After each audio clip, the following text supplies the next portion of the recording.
C'est la curiosité du moment et c'est surtout le titre qui est poussé, mis en avant par Panini. J'ai l'impression qu'ils y croient beaucoup. C'est dans la collection Graphic Novel. C'est un comics Image Comics. Ça s'appelle Stray Dog et c'est soi-disant, a priori, et je veux bien les croire, eh bien un chef-d'œuvre. C'est vendu comme la rencontre entre La Belle et le Clochard et Le Silence des Agneaux. Donc c'est plutôt prometteur. 5 couvertures sont à découvrir. Il y a celle-là qui fait évidemment un hommage à l'Exorciste, et il y a les 4 autres couvertures que vous pouvez voir ici. Une qui rappelle Stranger Things, une qui rappelle Le Silence des Agneaux. Ça c'est le film It, et ça je ne sais plus ce que c'est. Est-ce que c'est pas la couverture classique? En tout cas 5 couvertures. Ils mettent beaucoup de moyens, ils mettent beaucoup de couvertures et beaucoup de marketing dans cette série. Ils y croient énormément. Ça parle de la petite chienne Sophie qui a été abandonnée et qui a perdu la mémoire.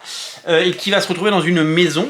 J'ai lu les 10 premières pages pour tout vous dire. Et le parti pris, c'est d'avoir un style hyper cartoony, façon film Disney, mais pour plus tard avoir un propos beaucoup plus adulte, semble-t-il, puisque on va aller vers des horreurs et des révélations.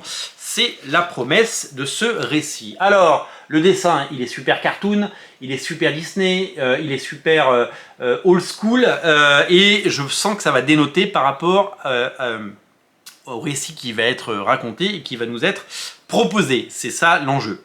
C'est un peu ce qui est dit dans la préface. Ça fait penser à ce qu'avait essayé de faire Mark Millar. Mark Millar, il a fait beaucoup de choses bien. Il a fait quelque chose pas bien. Il y a un comics qu'il a un peu effacé de sa biographie qui s'appelle The Unfunnies, où il avait pris le parti pris de faire un comics dessiné à la façon d'un dessin animé d'un Saturday Morning Cartoon des années 60 ou 50, avec des personnages en couleur comme ça, super rigolo, mais qui disent des horreurs et qui terminent en prison, avec des histoires un peu glauques, pour tout vous dire.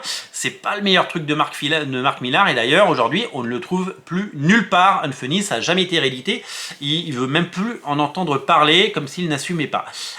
Donc ça arrive, il s'est raté, et depuis il a fait plein d'autres choses magnifiques, et donc là c'est un peu la même idée, mais je crois qu'a priori c'est réussi, d'après ce que tout le monde en dit, et d'après la promesse que peut nous faire Panini à cet effet.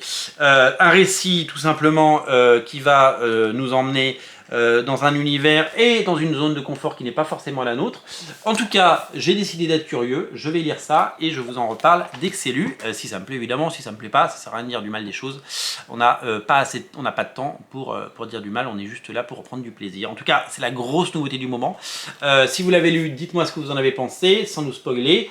Et si vous ne l'avez pas encore lu, eh bien je vous invite à découvrir ça. Je vous mets des liens dans le descriptif de la vidéo, bien entendu, pour le découvrir. C'est disponible également en boutique à Paris. C'est la sensation du moment, ça s'appelle Stray Dogs, à ne rater sous aucun prétexte. Salut!